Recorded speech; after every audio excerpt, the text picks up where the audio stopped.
అందరికీ నమస్కారం. 500 నోట్లు ఎప్పటి నుంచో అంటే బ్యాన్ అయిపోతుంది, రావట్లేదు అన్నట్లు కూడా ఒక వార్త అయితే ఫుల్గా సర్క్యులేట్ అవుతుంది. సో ఇప్పుడు కూడా అలానే ఒక వార్త అయితే ఫుల్గా చక్కర్లు కొడుతుంది. సో అసలు కిందలో వాస్తవాలు ఉన్నాయా అంటే మార్చి నుంచి 500 నోట్లు రద్దు, ఏటీఎంలో కూడా దొరకట్లేదు అనే వార్తలు అయితే ఇప్పుడు ఫుల్గా సోషల్ మీడియాలో తిరుగుతున్నాయి. సో ఒకసారి వీటిలో ఎంతవరకు నిజం ఉంది తెలుసుకునే ప్రయత్నం అయితే చేద్దాం. ప్రస్తుతం స్టూడియోలో జర్నలిస్ట్ జగదేవ్ ఉన్నారు, వెల్కమ్ చెప్దాం. హలో సార్, నమస్కారం. నమస్తే జగ్గి. సార్ ఇప్పుడు నిజంగా ఈ 500 నోట్ల రద్దు ఎప్పటి నుంచో వస్తుంది, ఏటీఎంస్ లో కూడా దొరకట్లేదు అన్నట్లు కూడా. సో నిజం ఉందంటారు ఇందులో? యాక్చువల్గా అయితే ఆర్బీఐ నుంచి ఎటువంటి ధృవీకరణ అనేది రాలేదు, వాస్తవమా అవాస్తవమా అని. కాకపోతే ఇది ఒక పుకారుగా పుట్టిందని నా అభిప్రాయం. ఓకే. బట్ ఇంతకుముందే ఇప్పుడు ఆర్బీఐ కూడా దాని మీద ఖండించింది, ఎక్స్ లో పోస్ట్ చేసింది, అఫీషియల్ గా కూడా ఎవరు అన్నారు.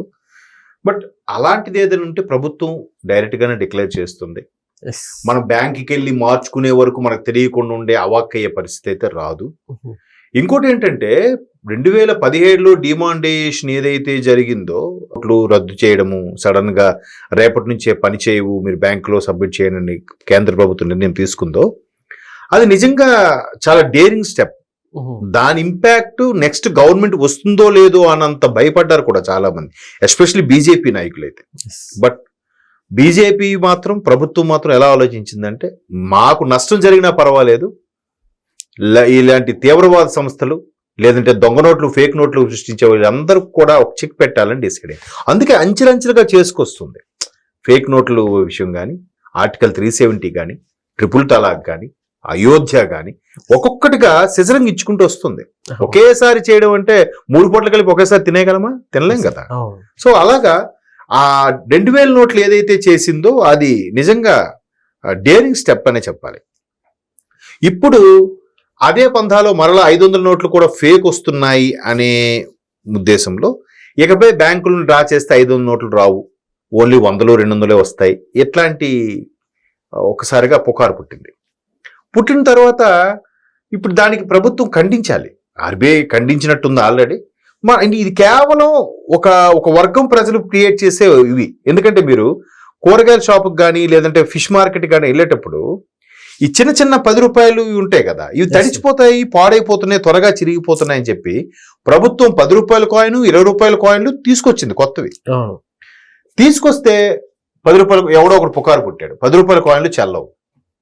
10 రూపాయల కాయిన్ చెన్నపోవడం ఏంటి? నోట్ అయితే చిరిగిపోతుందని కదా గవర్నమెంట్ తీసుకొచ్చింది. మళ్ళీ దానికోసం రీజనల్ ఆర్బీఐ ఆఫీసర్ ఎవరైతే ఉన్నాడో ఆయన మళ్ళీ ఒక ప్రకటన రిలీజ్ చేయాల్సి వచ్చింది. ఇదంతా ఫేక్, మేము ఎవరు 10 రూపాయలు 20 రూపాయల నోట్లు ఆర్బీఐ దించింది, అవి మీరు వాడుకోండి. 10 రూపాయల నోట్లు బాగా తక్కువైపోయి పైగా చిరిగిపోయినట్టు అయిపోతున్నాయి, ఇకపై అవి రావు, కాయిన్సే వస్తాయని క్లియర్ గా చెప్పింది. అప్పుడు మళ్ళీ చలామణిలోకి వచ్చాయి.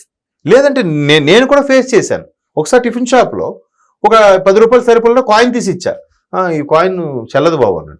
అదేంటే స్వామి, దాని మీద భారతదేశం ఆంగ్లం ఉంది, రాజముద్ర ఉంది, ఇండియా ఆర్బీఐ ప్రింట్ చేయించింది, ఇవన్నీ ఏమనంటే లేదు సార్ అని.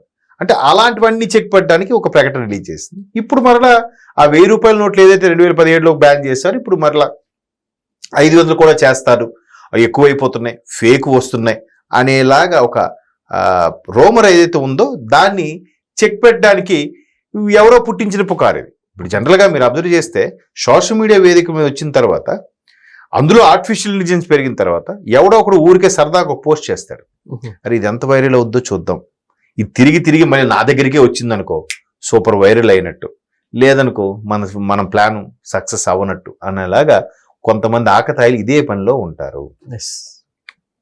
అలా ఉన్నప్పుడు ఏమవుతుంది, కొన్నిసార్లు అది బాగా స్ప్రెడ్ అయిపోతుంది.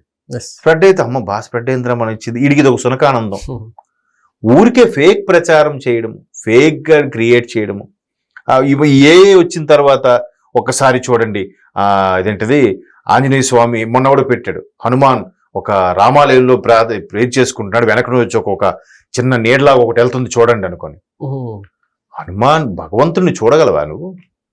ఇప్పుడు భగవంతుడు కోటి సూర్య ప్రకాశుడు అంటాడు, అంటే ఒక సూర్యుడే నువ్వు ఇలా చూడలేవు, అలాంటిది కోటి సూర్యులు కలిస్తే వచ్చే భగవంతుడు నువ్వు చూడగలవా? నీ కళ్ళు ఆ శక్తిని చూడగలుగుతాయా? చూడలేవు. దానికి అంటే ఏ వచ్చిన తర్వాత ఇవన్నీ క్రియేటివ్.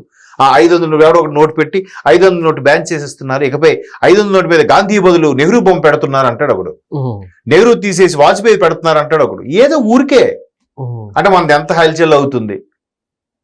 వాడు అందుకే ఏమంటాడు, ఇలా అనుకుంటుంది ప్రభుత్వం అట అని అంటాడు.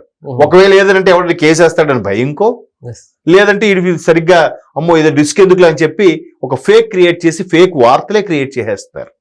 అందుకే సోషల్ మీడియా వేదిక మీద వచ్చిన ఏ వార్తనైనా, ఆఖరికి సోషల్ మీడియా వేదిక మీద నడిపించిన ఛానల్స్ కూడా కొన్నిటివి చూస్తే చాలా మంది అది ఛానల్లో వచ్చింది నిజమేనా, అవునట కదా, కరెక్టేనా, ఇలా అడుగుతున్న పరిస్థితి ఎందుకు వచ్చిందంటే ఇట్లాంటి పుకార్ల వల్లే మనం రాసే వార్త మనం చెప్పేవి కూడా నమ్మటం లేదు. ఇప్పుడు మనం ఈ వేదిక మీద మనం ఈ చర్చ ఎందుకు పెట్టుకున్నాం, ఇది చూసి కొంతమందికైనా రీచ్ అవుతుందేమో, ఈ ఫేక్ లేవని ఇదంతా ఫేక్ న్యూస్.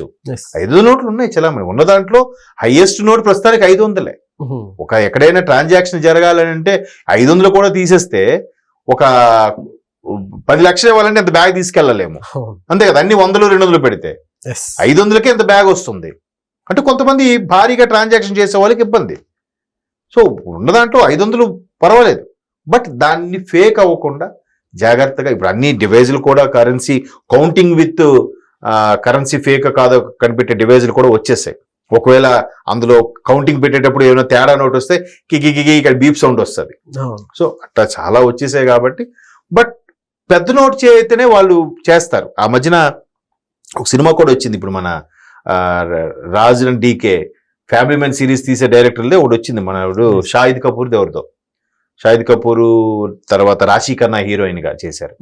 అందులో వెబ్ సిరీస్ ఓటీటీలో సేమ్. అందులో ఆ షాహిద్ కపూర్ చేసే పని ఏంటంటే యాజ్ ఇట్ ఈజ్ గా గవర్నమెంట్ చేసే 500 నోటు దించేస్తాడు, దించేసి మార్కెట్లోకి వదులుతాడు అనమాట. వదిలినప్పుడు అసలు ఎవడైతే ఫేక్ కరెన్సీ చేస్తాడో, దుబాయ్ నుంచి ఎవడో ఉంటాడో వాడు కనిపెడతాడు, మనకన్నా పర్ఫెక్ట్ గా ఉన్న నోట్ ఎవడు చేసేవాడు తీసుకున్నాను అంటారు. మొత్తానికి అదంతా ఆ ఫేక్ అంతా స్మాష్ అయిపోయేలాగా చేస్తాడు లాస్ట్ లో. అంటే అలాగా పెద్ద నోటుకి వెళ్తే ఫేక్కి వెళ్తేనే మనకి ఎంతో గిట్టుబాటు అవుతుంది అనేలాగా వీళ్ళు మాట్లాడుకుంటారు. దానికి కూడా ఎలా ఉంటుందంటే ఫేక్వి ఒక 10,000 ఇచ్చారనుకోండి, ఫేక్ 10,000 అయితే ఒరిజినల్ ఒక 5,000 తీసుకుని ఫేక్ 10,000 ఇస్తాడు. ఆ 10,000 ఈ 5,000 ఇంకో 5,000 కలిపేసి ఫేక్ వెళ్ళిపోతూ ఉంటాయి. అలాగా అంటే అందుకే ఉన్న పెద్ద నోట్నే వాళ్ళు చేస్తారు. ఆ పెద్ద నోట్నే చెక్ పెట్టడానికి వీళ్ళందరూ ప్రయత్నాలు చేస్తుంటారు. ఆ ప్రయత్నాల్లో భాగంగా పుట్టిందే ఈ పుకారు. 500 నోటే ఉన్న దాంట్లో పెద్ద నోటు కాబట్టి దాన్ని ఫేక్ చేస్తున్నారని చెప్పి గవర్నమెంట్ తీసేస్తుంది అని అంటాడు ఎవడో. తీసేస్తే బాగున్నురా అనుకుంటాడు ఎవడో ముందు, దాన్ని ఎవడో విని తీసేస్తున్నారట్రా ఎవడో మాట్లాడుకుంటూ విన్నాను అంటాడు. ఆడు తీసేస్తే బాగున్ను అని అనుకుని ఉంటాడు, వీడు ఏకంగా తీసేస్తున్నారని చెప్తాడు. సో అట్లా వచ్చిన పుకారే కానీ ఆర్బీఐ కానీ సెంట్రల్ గవర్నమెంట్ కానీ ఇటువంటి స్టేట్మెంట్ ఏమి ఇవ్వలేదు. 500 నోట్ అయితే ప్రస్తుతానికి చలామణిలో ఉంటుంది ప్రస్తుతానికైతే. Okay sir, thank you.